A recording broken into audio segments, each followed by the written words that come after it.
Assalamualaikum warahmatullahi wabarakatuh.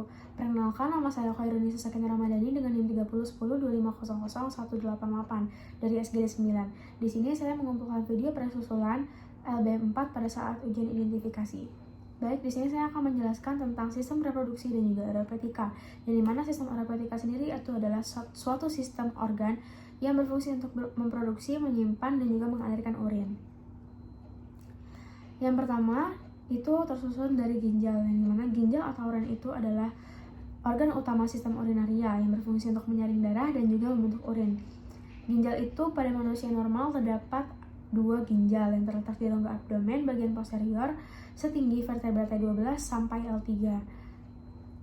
Lalu, ginjal kanan ini juga lebih rendah dibandingkan ginjal kiri karena adanya suatu organ, yaitu hati. Pada bagian anatomi ginjal, itu terdapat yang paling luar yaitu fibrous capsule atau kapsul ginjal, yang dimana itu lapis yang paling luar yang fungsinya untuk melindungi jaringan ginjal dari benturan dan juga infeksi. Lalu yang kedua, ada yang namanya cortex renalis. Di bawah kapsul terdapat korteks ginjal, yang dimana korteks merupakan tempat sebagian besar nefron berada. Dan pada saat disinilah proses filtrasi darah dimulai. Lalu ada medulla renalis. Di medulla renalis ini tersusun atas beberapa piramida ginjal yang berisi lengkung Henle dan juga ductus collectivus. Bagian ini berperan penting dalam proses pemekatan urin. Lalu ada piramida renalis, yang dimana struktur berbentuk segitiga yang mengarahkan urin menuju papila. Lalu ada papilla renalis, yang dimana ujung piramida ginjal yang menjadi tempat keluarnya urin menuju calyx minor. Lalu ada calyx minor. Calyx minor sendiri itu menerima urin dari satu papila. Lalu ada calyx mayor. Calyx mayor itu gabungan dari beberapa calyx minor. Lalu ada pelvis renalis, yang dimana selanjutnya urin masuk ke pelvis renalis, yaitu ruang berbentuk corong yang akan meneruskan urin ke ureter. Lalu ada ureter, yang dimana ureter itu akan membawa urin dari ginjal menuju kandung kemih melalui gerakan peristaltik. Lalu yang terakhir ada yang namanya hilum ginjal, yang dimana pada bagian tengah ini terdapat hilum, yaitu pintu keluar masuk pembuluh darah saraf, limfa, dan juga ureter. Untuk vaskularisasi ginjal sendiri, yang pertama itu berurutan dari yang namanya aorta abdominalis, lalu bercabang menjadi arteri renalis, lalu ke arteri segmentalis, lalu ke arteri interlobaris, arteri arcuata, lalu akan ke arteri interlobularis, arterial afferent, glomerulus yang bakal terjadi filtrasi, lalu ada arterial efferent, capillary peritubular, vena interlobularis, vena arcuata, vena interlobaris, vena renalis, dan yang terakhir VCI atau vena cava inferior. Lalu lanjut ke organ ureter, yang dimana ureter itu adalah saluran muskular yang menghubungkan pelvis renalis dengan kandung kemih.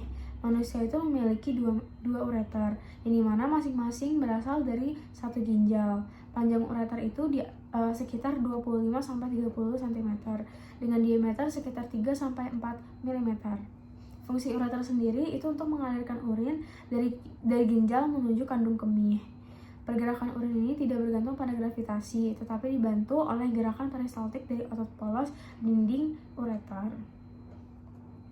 Yang dimana ureter sendiri memiliki 3 penyempitan, yaitu yang pertama uretropelvic junction, yang dimana UPJ ini pertemuan antara pelvis renalis dan juga ureter.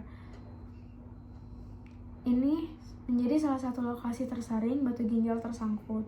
Lalu yang kedua ada persilangan pembuluh iliaka, yang dimana di bagian tengah itu ureter tuh menyilang di atas pembuluh darah iliaka. Lalu yang ketiga ada uretrovesical junction atau UVJ, yang dimana UVJ ini merupakan tempat ureter menembus dinding kandung kemih. Penyempitan terakhir sekaligus lokasi yang paling sering menyebabkan batu ureter tersangkut sebelum urin masuk ke kandung kemih. Baik, lanjut setelah ureter langsung ke vesika urinaria, yang dimana vesika urinaria sendiri pada nomor 1 itu terdapat yang namanya ligamentum umbilical medianum. Lalu yang kedua itu ada apex vesica. Lalu yang ketiga ada corpus vesica, yang keempat ostium uteris, yang kelima trigonum vesica, yang keenam ostium uretra. externum, yang ke-7 uretra masculina pars prostatica, yang ke-8 ductus deferens, ductus ejaculatorii, dan yang ke-9 ada yang namanya prostat, yang dimana vesika urinaria ini merupakan kantong muskular membranosa yang berfungsi menampung urin. Terdapat 4 bidang pipi, yaitu fundus vesica, apex vesica, 2 angulus posterior superior, dan juga cervix vesica. Lalu yang terakhir itu ada yang namanya uretra, yang dimana uretra ini adalah saluran terakhir pada sistem urinaria, berfungsi untuk mengalirkan urin dari kandung kemih ke luar tubuh, yang dimana selain sebagai saluran urin ini, pada pria uretra juga berfungsi sebagai saluran reproduksi untuk mengeluarkan semen saat ejakulasi. Lalu untuk perbedaan uretra wanita dan pria, itu uretra pria sendiri terdapat 3 bagian, yaitu yang pertama uretra prostatica, uretra membranacea, dan juga uretra spongiosa. Yang dimana uretra prostatica sendiri itu melewati kelenjar prostat dan juga merupakan bagian uretra yang paling lebar.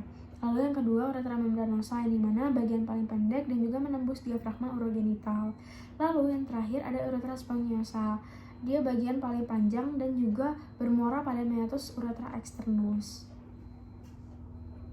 Sedangkan kalau pada uretra wanita itu panjangnya sekitar 3-5 cm dan dia bentuknya lurus dan juga lebih pendek, dan dia bermuara di vestibulum vagina di antara klitoris dan juga vagina, hanya berfungsi untuk mengeluarkan urin. Baik, lanjut.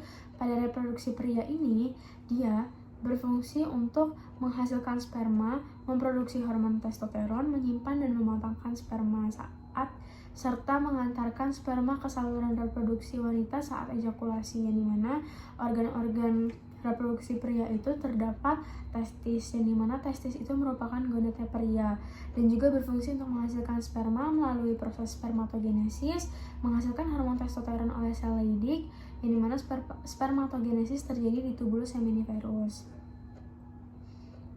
Lalu yang kedua itu ada yang namanya epididymis, yang dimana epididymis sendiri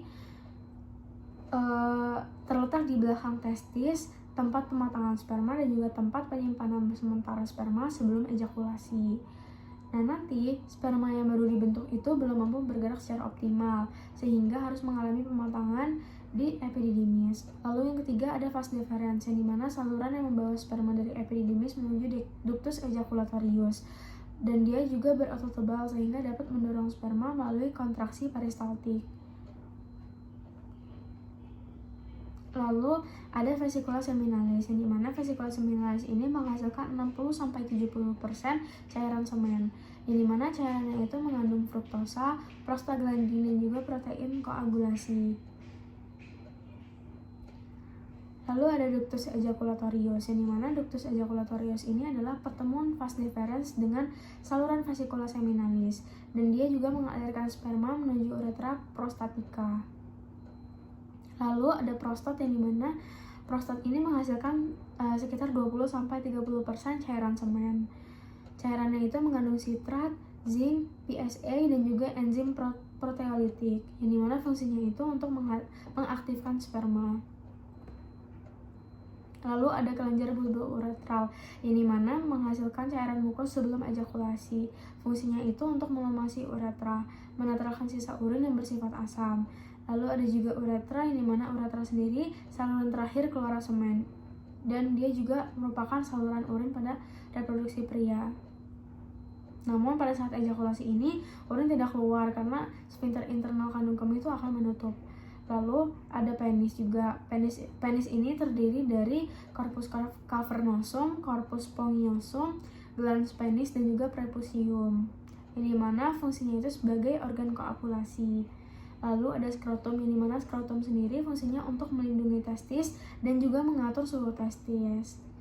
Untuk alur perjalanan sperma itu berawal dari testis, lalu nanti ke epididymis, vas deferens, ductus ejaculatorius, uretra, penis, dan keluar saat ejakulasi. Untuk jalur perjalanan sperma itu dimulai dari testis, epididymis, vas deferens, ductus ejaculatorius, uretra, penis, dan keluar saat ejakulasi. Lalu untuk sistem reproduksi wanita sendiri itu berfungsi untuk menghasilkan ovum atau sel telur, yang dimana memproduksi hormon reproduksi seperti estrogen, progesteron menjadi tempat terjadinya fertilisasi, implantasi, serta mendukung pertumbuhan dan perkembangan janin hingga persalinan. Yang dimana organ-organ reproduksi wanita ini terdapat yang pertama ada ovarium, yang dimana ovarium atau indung telur itu berfungsi untuk menghasilkan ovum melalui proses oogenesis, yang dimana akan menghasilkan hormon estrogen, progesteron, inhibin, dan juga relaksin. Lalu ada fimbriae. Fimbriae ini merupakan tonjolan seperti jari di ujung tuba uterina, yang dimana fungsinya itu untuk menangkap ovum setelah dilepaskan dari ovarium dan mengarahkan ovum masuk ke tuba falopi. Lalu ada yang namanya tuba uterina atau tuba falopi, yang dimana fungsinya itu untuk mengangkut ovum menuju uterus, tempat terjadinya fertilisasi terutama di bagian ampula, dan mengangkut zigot menuju rahim. Lalu ada uterus, yang dimana uterus ini fungsinya itu sebagai implantasi embrio, tempat tumbuh dan berkembangnya janin, dan juga berkontraksi saat persalinan. Dan lapisan uterus sendiri itu terbagi menjadi 3 lapisan. Lalu ada yang namanya cervix, yang dimana cervix sendiri itu fungsinya untuk menghubungkan uterus dengan vagina, menghasilkan mukus cervix, menjadi jalan masuk sperma, dan juga membuka saat persalinan. Lalu ada vagina, yang dimana vagina ini sebagai organ koapulasi, jalan lahir bayi, dan juga jalan keluar darah menstruasi. Lalu ada ovarian ligamen, yang dimana ligamen yang menghubungkan ovarium dengan uterus, fungsinya untuk menjaga posisi ovarium tetap stabil. Untuk perjalanan ovum sendiri berawal dari ovarium ke fimbriae, tuba uterina, fertilisasi di ampula tuba, lalu zigot, uterus, dan implantasi pada endometrium. Selain itu, anatomi genital eksternal pada wanita ini juga terdapat yang namanya mons pubis. Mons pubis itu adalah bantalan lemak di depan tulang pubis, yang dimana berfungsi untuk melindungi tulang dari benturan. Lalu ada labia major, yang dimana labia major ini bibir besar, dia tuh lipatan kulit terluar melindungi organ reproduksi bagian dalam. Lalu ada labia minor atau bibir kecil, yang dimana terletak di bagian dalam labia major, kayak pembuluh darah dan juga ujung saraf. Lalu ada klitoris, yang dimana klitoris ini sebagai organ erektil wanita dan juga sangat kaya ujung saraf sehingga berperan dalam sensasi seksual. Lalu ada lubang uretra. Lubang uretra itu berfungsi tempat keluarnya urin. Lalu ada lubang vagina, yang dimana jalan keluar darah menstruasi, jalan lahir bayi, dan juga tempat masuknya penis saat hubungan seksual. Lalu ada himen, yang dimana himen sendiri itu terletak mengelilingi sebagian tulang vagina, dan bentuk serta ketebalannya berbeda pada setiap wanita. Nah, himen sendiri itu memiliki fungsi, yaitu dia melindungi lubang vagina pada masa bayi dan juga anak-anak, lalu menjadi penghalang ringan terhadap masuk ke kotoran atau mikroorganisme, dan juga dia tidak memiliki fungsi reproduksi yang penting pada wanita. Yang dimana himen sendiri memiliki beberapa variasi bentuk, yang dimana tuh pada saat himen normal dia akan terbentuk yang namanya anular. Dia tuh lubang berbentuk bulat di tengah, yang dimana merupakan bentuk yang paling sering dijumpai. Lalu ada imperforate himen, yang dimana dia tuh tidak memiliki lubang sama sekali. Darah menstruasi itu tidak dapat keluar. Gejalanya itu dari amenorrhea primer, nyeri perut setiap bulan, dan juga penumpukan di darah vagina. Lalu ada microperforate hymen, yang dimana microperforate hymen ini lubangnya sangat kecil, menstruasi itu masih bisa keluar tetapi sangat lambat.